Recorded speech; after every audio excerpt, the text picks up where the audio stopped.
حضرت یعقوب علیہ السلام کا آخری وقت ہے، دنیا سے رخصت ہو رہے ہیں، آخری سانسیں چل رہی ہیں، اپنے بیٹوں کو جمع کر رہے ہیں، اپنے پوتوں کو جمع کر رہے ہیں، اپنی نعتوں اور نواسیوں کو جمع کر رہے ہیں، اور فرماتے ہیں ما تعبدون من بعدی، کہ اے میرے بیٹوں، اے میرے لاڈلوں، اے میرے چہیتوں، میں دنیا سے رخصت ہو رہا ہوں، میں دنیا سے جا رہا ہوں، میرے ایک سوال کا تم جواب دے دو، اور جب تک کہ یہ جواب تم نہیں دو گے قبر میں میری پیٹھ نہیں لگے گی، مجھے سکون نہیں ملے گا، مجھے اطمینان نہیں ملے گا، مجھے اس سوال کا جواب دے دو۔ وہ سوال کیا تھا؟ وہ دنیا کی مال و دولت کا سوال نہیں تھا، سیم و زر کا سوال نہیں تھا، پراپرٹی کا سوال نہیں تھا، عزت اور شہرت کا سوال نہیں تھا، بلکہ وہ سوال یہ تھا کہ یہ بتلاؤ کہ میرے دنیا سے رخصت ہونے کے بعد میں تم کس کی عبادت کرو گے؟ فکر ہے نبی کو تو اپنے بیٹوں کے ایمان کی فکر ہے، اپنے بیٹوں کی تربیت کی فکر ہے۔ میرے محترم بھائی، بزرگوں اور دوستوں، قرآن مجید کی جو آیت آپ کے سامنے تلاوت کی گئی، اس آیت کے اندر اللہ تعالیٰ نے انبیاء کرام علیہ السلام کا تذکرہ کیا ہے، اور وہ انبیاء کہ جن کی نسلوں کے اندر ایک سے بڑھ کر کے ایک نبی گزرے ہیں، پہلے بھی نبی اور بعد میں بھی نبی، اور ہمارے لیے اور آپ کے لیے بطور نمونے کے پیش کیا ہے کہ اے ایمان والو، اے مسلمانوں، اللہ تعالیٰ نے تمہیں باپ بنایا ہے، اللہ تعالیٰ نے تمہیں انسان بنایا ہے، اللہ تعالیٰ نے تمہیں ذمہ داریاں عطا کی ہیں، تم گھر کے ذمہ دار ہو، تم گھر کے نگراں ہو، باپ ہونے کی حیثیت سے، ذمہ دار ہونے کی حیثیت سے، نگراں ہونے کی حیثیت سے تمہاری ذمہ داری کیا ہے؟ تمہاری ذمہ داری صرف اتنی ہے کہ گھر کے اندر اگر سبزی نہیں ہے تو لا کر کے دے دینا، چاول نہیں ہے تو اس کا انتظام کر دینا، گیس کا انتظام کر دینا، اور اسی طریقے سے دنیا کے دوسرے مسائل ہیں ان مسائل کا حل کر دینا۔ کیا صرف تمہاری ذمہ داری اس دنیا کے اندر اتنی ہے؟ نہیں، بلکہ اللہ تعالیٰ نے تمہیں نگراں بنایا ہے، اللہ تعالیٰ نے تمہیں باپ بنایا ہے، تو باپ ہونے کی حیثیت سے ہر چیز کی ذمہ داری تمہارے اوپر عائد ہوتی ہے، یہاں تک کہ اپنے بیٹے کی ذہنی پرورش، اپنی بیٹی کی ذہنی نشو و نما، ان کی تعلیم کی فکر، ان کی تربیت کی فکر، ان کے ایمان کی فکر، یہ تمہارے اوپر ذمہ داری ہے۔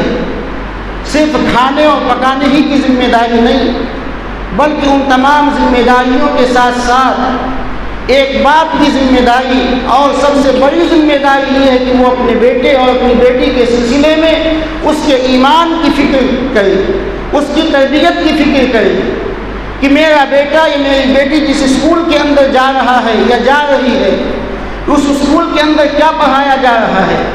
ایسا تو نہیں کہ میرے بیٹے کے اندر بے دینی کی جراثیم پیدا ہو رہے ہوں، ایمان سے دور ہو رہا ہو، قرآن سے دور ہو رہا ہو، مساجد سے دور ہو رہا ہو۔ کیا ایسی تعلیم تو اسکول کے اندر نہیں دی جا رہی ہے؟ اس فکر کو کرنا اور اس کی ذمہ داری کو سنبھالنا یہ ایک باپ کی ذمہ داری ہے، ایک ماں کی ذمہ داری ہے۔ قرآن کریم نے ہمیں اشارہ دیا ہے کہ پیغمبروں کی زندگی کو دیکھو، ابراہیم کی زندگی کو دیکھو، یعقوب کی زندگی کو دیکھو، اسماعیل کی زندگی کو دیکھو، یوسف کی زندگی کو دیکھو۔ یہ ایسے لوگ تھے کہ ان کے خاندان کے اندر نبوت چلی آ رہی تھی، پہلے بھی نبی پیدا ہوئے، بعد میں بھی نبی پیدا ہوئے، لیکن پھر بھی نبی دنیا سے رخصت ہو رہا ہے۔ حضرت یعقوب علیہ السلام کا آخری وقت ہے، دنیا سے رخصت ہو رہے ہیں، آخری سانسیں چل رہی ہیں، اپنے بیٹوں کو جمع کر رہے ہیں، اپنے پوتوں کو جمع کر رہے ہیں، اپنی نعتوں اور نواسیوں کو جمع کر رہے ہیں، اور فرماتے ہیں ما تعبدون من بعدی، کہ اے میرے بیٹوں، اے میرے لاڈلوں، اے میرے چہیتوں، میں دنیا سے رخصت ہو رہا ہوں، میں دنیا سے جا رہا ہوں، میرے ایک سوال کا تم جواب دے دو، اور جب تک کہ یہ جواب تم نہیں دو گے قبر میں میری پیٹھ نہیں لگے گی، مجھے سکون نہیں ملے گا، مجھے اطمینان نہیں ملے گا، مجھے اس سوال کا جواب دے دو۔ وہ سوال کیا تھا؟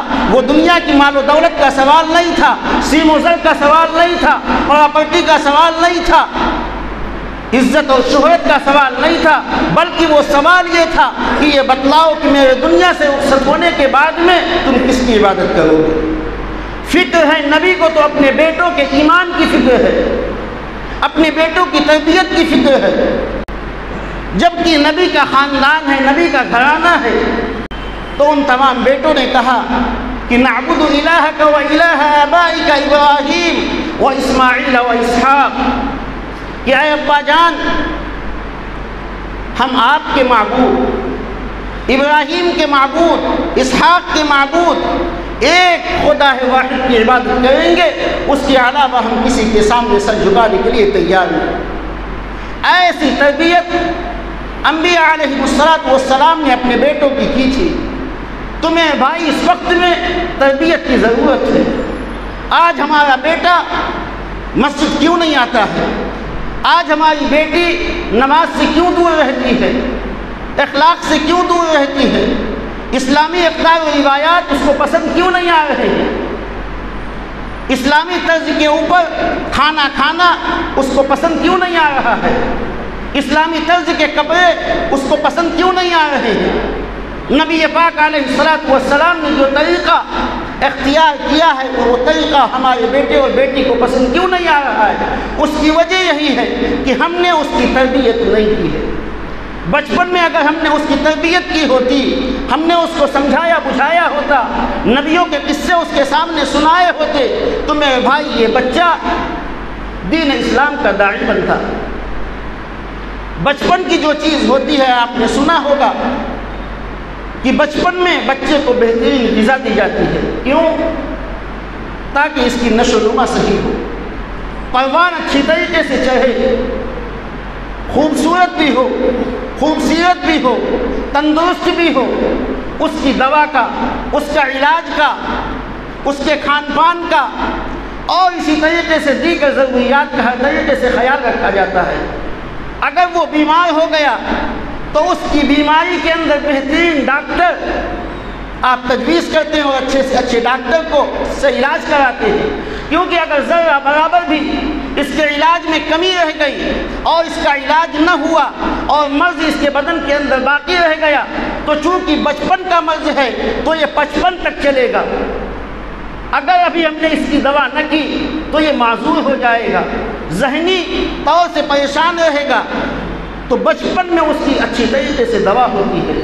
تو اسی طریقے سے دینی اعتبار سے اگر بچپن میں ہم نے بچے کی اچھی طریقے سے نشو و نما نہیں کی، تربیت نہیں کی، دینی تعلیم سے اس کو ہم نے قریب نہ کیا، مکتب کے اندر ہم نے اس کو داخل نہ کیا، تو میرے بھائی یہ بددینی اس کی آگے چل کر کے 55 تک چلے گی، کیونکہ بچپن میں ہم نے اس کی پرورش نہیں کی۔ حضرت مولانا علی میاں رحمۃ اللہ علیہ ارشاد فرمایا کہ مجھے ایسا محسوس ہو رہا ہے کہ مسلمانوں کے بچے اسکولوں کے اندر جا رہے ہیں، میں اپنے مطالعے کے زور کے اوپر کہتا ہوں، جہاں تک اللہ تعالیٰ نے میری رہنمائی کی ہے اس کے مطابق کہہ رہا ہوں کہ اگر مسلمانوں کے والدین نے اور ان بچوں کے والدین نے جو اسکولوں کے اندر جا رہے ہیں الگ سے اگر ان کی تربیت کا نظم نہیں کیا تو یہ بچے آگے چل کر کے اسلام سے مرتد ہو جائیں گے، نبی کے فرمان سے مرتد ہو جائیں گے، میں اپنے مطالعے کے طور پر کہہ رہا ہوں۔ لیکن آج مسلمان اتنا غافل ہے کہ مکتب میں ہم اپنے بچوں کو بھیجنے کے لیے تیار نہیں ہیں۔ اپنے بزرگوں کی زندگی بار بار کئی جمعوں سے اس سلسلے میں آپ کے سامنے بات ہو رہی ہے کہ ہمارے اسلاف نے، ہمارے بزرگوں نے اس دین کے لیے کیسی کیسی قربانیاں پیش کی ہیں، کیسی کیسی جافشانی اس دین کے لیے برداشت کی ہے۔ امام بخاری رحمۃ اللہ علیہ کے سلسلے میں کتابوں کے اندر آتا ہے کہ اللہ تعالیٰ نے ان کی کتاب کو جو مقبولیت عطا فرمائی وہ قرآن مجید کے بعد میں سب سے اہم کتاب بخاری ہے۔ ان کے لکھنے والے امام بخاری رحمۃ اللہ علیہ اپنا واقعہ بیان کرتے ہیں کہ 3 دن میرے اوپر ایسے گزرے ہیں کہ میرے پاس کھانے کو کچھ نہیں سوائے جنگل کی جڑی بوٹیوں کے۔ اسی طریقے سے امام مسلم حجاج بن قشیری رحمۃ اللہ علیہ اپنا واقعہ بیان کرتے ہیں کہ جب میں نے علم دین کو حاصل کرنے کے لیے اپنے گھر سے میں چلنے لگا تو میرے پاس کچھ نہیں تھا۔ میری محترمہ والدہ جو میرے اوپر مہربان تھی، اپنے بیٹے کے لیے انہوں نے 100 روٹیاں تیار کر دی اور ایک تھیلے کے اندر رکھ دیا اور کہا کہ بیٹا جا اللہ کے لیے علم کو حاصل۔ وہ فرماتے ہیں کہ 100 روٹیاں میں لے کر کے جب چلا اور دریائے دجلہ کا وہ پانی جس کو میں سالن کے طور کے اوپر استعمال کرتا تھا کہ صبح ہوتی تھی دریائے دجلہ سے ایک پیالہ پانی نکالتا تھا، ایک روٹی جھولے سے نکال کر کے اس پانی کے اندر ڈبو کر کے کھا لیتا تھا۔ تب میرے بھائی علم حاصل ہوا، تب میرے بھائی یہ علم ہم تک آیا ہے۔ آج ہم اس کی ناقدری کر رہے ہیں، آج ہم اس کی طرف متوجہ ہونے کے لیے تیار نہیں، اس کو پڑھنے کے لیے تیار نہیں، اس کو پڑھانے کے لیے تیار نہیں، اور جو پڑھاتا ہے اس کی بھی ہم ناقدری کرتے ہیں اور علم کی بھی ناقدری کرتے ہیں۔ یہ معصوم طلبہ جو مکاتب کے اندر پڑھتے ہیں، ان کی عظمت اور فضیلت امام الانبیاء جناب محمد رسول اللہ صلی اللہ علیہ وسلم نے ارشاد فرمائی ہے کہ من یرد اللہ بہ خیرا یفقہہ فی الدین، کہ اللہ جس سے بھلائی کا ارادہ کرنا چاہتے ہیں، بھلائی کا معاملہ کرنا چاہتے ہیں، تو اس کو دین کی سمجھ عطا فرماتے ہیں۔ یہ اللہ کے نبی نے نہیں کہا کہ اس کو مال دیتے ہیں اللہ تعالیٰ، اس کو دولت دیتے ہیں اللہ تعالیٰ، اس کو شہرت دیتے ہیں اللہ تعالیٰ، اس کو منصب دیتے ہیں اللہ تعالیٰ۔ یہ بات حضور نے نہیں ارشاد فرمائی، بلکہ فرمایا کہ دین کی سمجھ اس کو عطا فرمائی جاتی ہے۔ حضور نے ارشاد فرمایا کہ انما انا قاسم واللہ یعطی، اللہ دینے والا ہے اور میں لوگوں کے درمیان تقسیم کرنے والا ہوں۔ حضرت خواجہ باقی باللہ رحمۃ اللہ علیہ کا نام سنا ہوگا آپ نے۔ حضرت مجدد الفسانی رحمۃ اللہ علیہ کے پیر و مرشد ہیں، بڑا اونچا مقام و مرتبہ ہے۔ ایک مرتبہ ان کا مرید آیا اور ان کے سامنے ان کی تعریف کرنے لگا۔ اس کی زبان سے جب تعریف ہو رہی تھی تو حضرت خواجہ صاحب خاموش ہو کر کے اس تعریف کو سن رہے تھے، اور جب اس تعریف کو سنا تو ظاہر سی بات ہے کہ انسان ہے، ذرا سا انسان تعریف سن کر کے پھولے نہیں سماتا ہے، پھولے نہیں سماتا ہے، خوش ہو جاتا ہے۔ حضرت خواجہ صاحب خوش ہو گئے اور خوش ہونے کے بعد میں اپنے اندر ذرا سے دل کے اندر گھمنڈ اور تکبر پیدا ہو گیا کہ میری تعریف ہو رہی ہے۔ اسی لیے کہا جاتا ہے کہ اگر کسی کی تعریف کرنا ہو تو پیٹھ پیچھے تعریف کی جائے، اگر منہ کے اوپر تعریف کر رہا ہے تو یہ تعریف نہیں ہے، اصل تعریف وہ ہے جو پیٹھ پیچھے کی جائے۔ انسان جو آج کے وقت میں برائی کرتا ہے تو وہ پیٹھ پیچھے کرتا ہے، اور تعریف کرتا ہے تو سامنے کرتا ہے۔ کہا کیا گیا ہے کہ تعریف کرنی ہو تو پیٹھ پیچھے کی جائے اور برائی کرنا ہو تو سامنے کی جائے، تاکہ سامنے والے کی اصلاح ہو جائے اگر وہ غلط ہو۔ تو حضرت خواجہ باقی باللہ رحمۃ اللہ علیہ کے دل کے اندر ذرا سا تکبر پیدا ہو گیا کہ میرے اندر یہ چیزیں موجود ہیں۔ اللہ تعالیٰ نے جو علم آپ کو دیا تھا وہ علم اللہ نے کھینچ لے لیا۔ کئی دن گزر گئے، کچھ سمجھ میں نہیں آ رہا کیا کروں۔ حضور اقدس صلی اللہ علیہ وسلم کی خواب میں بشارت ہوئی۔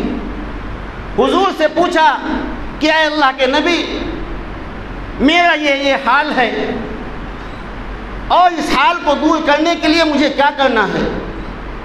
خواب میں بتلایا گیا کہ خواجہ باقی باللہ، اگر تمہیں وہی چیزیں اللہ سے واپس لینی ہے، وہی علم جو اللہ تعالیٰ نے تمہیں دیا تھا، وہی معرفت جو اللہ تعالیٰ نے تمہیں دی تھی، وہی بزرگی جو اللہ تعالیٰ نے تمہیں عطا فرمائی تھی، اگر اس بزرگی کو حاصل کرنا ہے تو فلاں مدرسے میں چلے جاؤ، وہاں پر چھوٹے چھوٹے معصوم بچے ہاتھ اٹھا کر کے خدا کے سامنے، رب العالمین کے سامنے دعائیں کرتے ہیں، قرآن کو پڑھتے ہیں، احادیث رسول کو پڑھتے ہیں، وضو کرتے ہیں، قرآن کی تلاوت کرتے ہیں۔ اگر اس کیفیت کو واپس لانا ہے تو اس مدرسے کے اندر جاؤ، اس مکتب کے اندر جاؤ اور چھوٹے چھوٹے معصوم بچوں سے اپنی بات رکھو ان کے سامنے اور ان سے کہو کہ ہمارے لیے وہ دعا کر دیں۔ اللہ تعالیٰ اس دعا کی برکت سے تمہارے دل کے اندر جو علم تھا اللہ تعالیٰ اس علم کو واپس کر دیں گے۔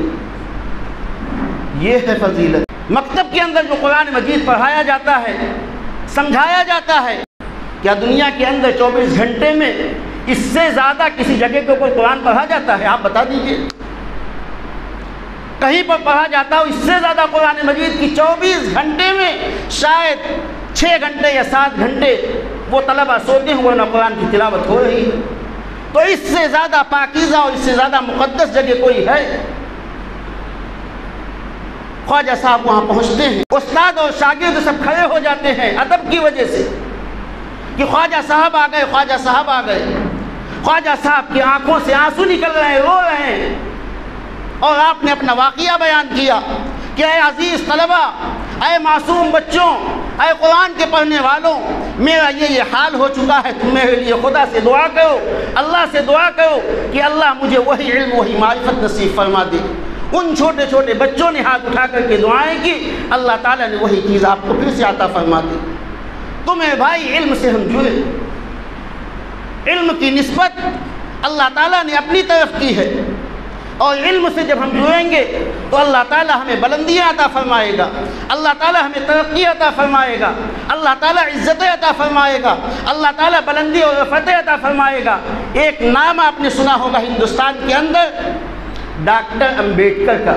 جب علم کو حاصل کر کے یہ شخص لندن سے آیا ہے اور اس کے بعد میں جب اس نے قانون کو لکھا ہے تو 26 جنوری کو پوری دنیا اس کے قانون کو سلام کرتی ہے یا نہیں کرتی ہے؟ یہ کیا ہے؟